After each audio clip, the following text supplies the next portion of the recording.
Hello students, welcome to account class. आज हम लोग एडमिशन ऑफ ए पार्टनर का नेक्स्ट टॉपिक के क्वेश्चंस एमसीक्यू समझेंगे। इनको भी बहुत ध्यान समझिएगा क्योंकि बहुत इंपॉर्टेंट हैं और ज़रा सी मिस्टेक आपके क्वेश्चन का 1 नंबर आपका ले जाएगी। ओके, तो क्वेश्चन नंबर 40 से स्टार्ट कर रहा हूँ। PQR का शेयर था 532। S न्यू पार्टनर है जिसका शेयर है 1/5 विच ही एक्वायर्स इक्वली फ्रॉम PQR, जो कि उसने अपना हिस्सा कैसे खरीदा है, PQR से इक्वली खरीदा है। इसका मतलब PQR ने इक्वली सेक्रीफाइस किया होगा। Goodwill of the firm is to be valued at 3 years purchase. Goodwill की जो वैल्यू है वो 3 ईयर्स परचेज पे होगी। लास्ट 4 ईयर्स का प्रॉफिट गिवन है 50,000, 60,000 minus 30,000 plus 40,000। S can not bring his share of goodwill in cash. S जो है वो गुडविल कैश पे नहीं लाया है। अब आपसे पूछा गया है कि credit will be given to, partner को कितना क्रेडिट मतलब मिलेगी गुडविल। तो सबसे पहले गुडविल की वैल्यू फाइंड आउट करनी होगी। तो देखिए 50,000, 60,000 plus 40,000 minus 30,000 upon 4 into 3 years purchase. फॉर्मूले में वैल्यू पुटअप की तो 90,000 आ गया गुडविल फर्म की वैल्यू। उसका शेयर था 1/5, 18,000 गुडविल आ गई उसके हिस्से की एस के। अब इसको मैंने 3 से डिवाइड किया है क्योंकि यहाँ पे सेक्रीफाइसिंग रेशियो सब तीनों का इक्वल है, तो इसके लिए इसका मतलब 1/1/1, क्योंकि 3 पार्टनर हैं तो आपका सेक्रीफाइसिंग रेशियो क्या हो जाएगा 1/1/1। आपने डिवाइड कर दिया 6,000 ईच आ गया, मतलब तीनों को कितना क्रेडिट मिलेगा 666, मतलब ये आपका बी ऑप्शन सही है। नेक्स्ट है आपका when a new partner bring his share of goodwill in cash the amount is debited to. देखिए जब भी न्यू पार्टनर गुडविल कैश में लाता है तो 2 एंट्री होती हैं, cash account debit to premium for goodwill account A और दूसरी होती है premium for goodwill account debit to old partners capital account. तो देखिए इन्होंने पूछा है the amount is debited to. देखिए अमाउंट क्या डेबिट होगा, कैश अकाउंट डेबिट होगा, क्योंकि गुडविल जब कैश में आ रही है तो cash account debit to premium for goodwill entry बन रही है। नेक्स्ट है when a new partner does not bring his share of goodwill in cash the amount is debited to. जब न्यू पार्टनर गुडविल कैश में नहीं लाता तो entry बनती है new partners current account debit. तो देखिए new partners current account debit हो रहा है तो मतलब सी ऑप्शन हुआ current account of new partner. Next है आपका if at the time of admission some profit and loss account balance appear in the books. Admission के समय एक पुराना प्रॉफिट एंड लॉस बुक्स में शो कर रहा था, मतलब बैलेंस शीट की लायबिलिटी साइड शो कर रहा था, क्योंकि प्रॉफिट एंड लॉस बैलेंस की बात करें मैंने पीएल क्रेडिट शो कर रहा था, तो आप उसको कहाँ ट्रांसफर करेंगे। तो सिंपल सी बात है ओल्ड पार्टनर्स कैपिटल अकाउंट में ओल्ड रेशियो में। नेक्स्ट है if at the time of admission there is some unrecorded liability it will B.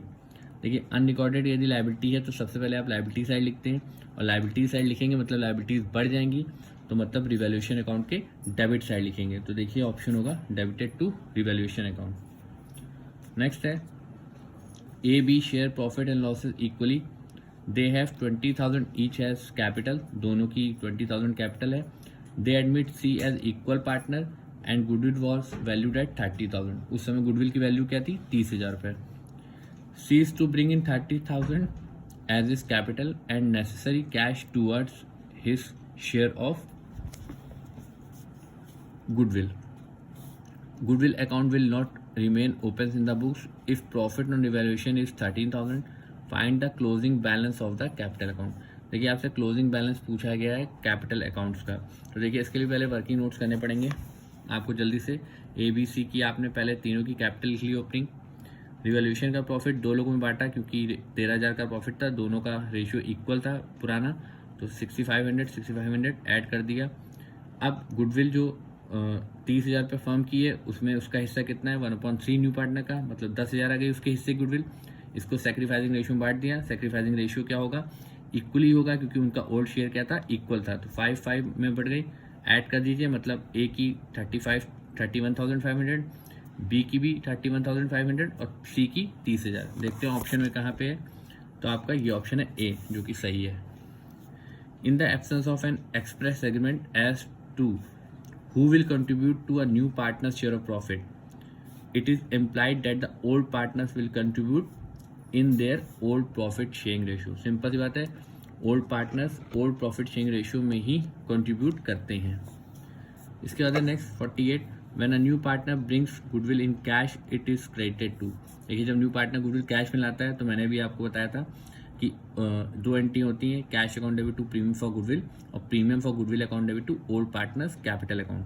तो देखिए ओल्ड पार्टनर्स कैपिटल अकाउंट मतलब क्रेडिट हो रहे हैं, तो देखिए यहाँ पार्टनर्स कैपिटल अकाउंट लिखा गया है, यहाँ ओल्ड पार्टनर्स कैपिटल अकाउंट भी लिखा गया है, लेकिन ध्यान रखने वाली बात यह है कि उनको सेक्रीफाइसिंग जो सेक्रीफाइस करता है उसी पार्टनर्स के अकाउंट को हम क्रेडिट करते हैं। तो आंसर ऑप्शन होगा B, sacrificing partners capital account. If the incoming partner brings the amount of goodwill in cash and also a balance exists in goodwill account, then this goodwill account is written off among the old partners in the old profit sharing ratio। देखिए जो पुरानी goodwill होती है new partner के admit होने के समय, तो वो ओल्ड रेशियो में ओल्ड पार्टनर्स के बीच राइट ऑफ कर दी जाती है। नेक्स्ट है, if at the time of admission the revaluation account shows a profit it should be credited to. देखिए एडमिशन के समय यदि रिवैल्यूएशन अकाउंट का प्रॉफिट शो कर रहा है तो नॉर्मल सी बात है ओल्ड पार्टनर्स के बीच ओल्ड प्रॉफिट शेयरिंग रेशियो में बांट दिया जाएगा। मतलब ऑप्शन हुआ A, old partners capital account in the old profit sharing ratio. Next है, रिवैल्यूएशन अकाउंट और profit and loss account is a. देखिए रिवैल्यूएशन अकाउंट हो चाहे profit and loss adjustment account हो, दोनों के दोनों क्या शो करते हैं, प्रॉफिट एंड लॉस। इसका मतलब ये किस टाइप का अकाउंट हुआ, नॉमिनल अकाउंट हुआ। ये आपने 11th क्लास में पढ़ रखा है। In case of admission of a partner the entry for unrecorded investment will be. आपसे पूछी जा रही है अनरिकॉर्डेड इन्वेस्टमेंट की एंट्री क्या होगी। देखिए इन्वेस्टमेंट जो होती है अनरिकॉर्डेड वो एसेट साइड शो होती है, एसेट साइड शो होगी मतलब फायदा हो रहा है। रिवैल्यूएशन अकाउंट के क्रेडिट साइड आई, रिवैल्यूएशन की यदि क्रेडिट साइड आई तो एंट्री क्या बनी, जो आइटम बाय साइड होता है एंट्री करते हुए क्या हो जाता है, डेबिट और टू रिवैल्यूएशन अकाउंट। तो देखिए आपका ऑप्शन क्या होगा, डेबिट में इन्वेस्टमेंट अकाउंट और रिवैल्यूएशन हो जाएगा क्रेडिट, सी ऑप्शन। नेक्स्ट है, when the balance sheet is prepared after new partnership agreement the assets and liabilities are recorded at. देखिए जब न्यू पार्टनरशिप बनती है तो सिंपल सी बात है बैलेंस शीट में रिवैल्यूएट फिगर्स पुटअप किए जाते हैं, तो इसका ऑप्शन होगा D.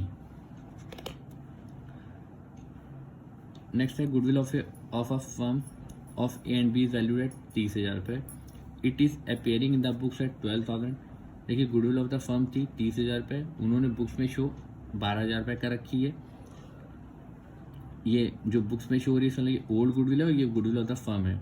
Seed admitted for 1/4 share, C का हिस्सा कितना है, 1/4 है। What amount he suppose to bring for goodwill, वो कितना अमाउंट लेके आएगा। तो देखिए उसका हिस्सा 1/4 है, 30,000 रुपये फर्म की गुडविल है, 30,000 में 1/4 निकाल लीजिए तो 7,500 आएगा। इसका ऑप्शन हुआ 7,500 रुपीज़ वो गुडविल लेके आएगा। आई थिंक आपको यहाँ तक क्लियर हो गया होगा। मैंने आज कम ही ऑप्शन आपको MCQ समझाएं जिससे कि वीडियो थोड़ा छोटा बने और सब लोग आराम से देख सकें बोर ना हो वीडियो से और सीखे भी ज़्यादा से ज़्यादा। Okay, thank you.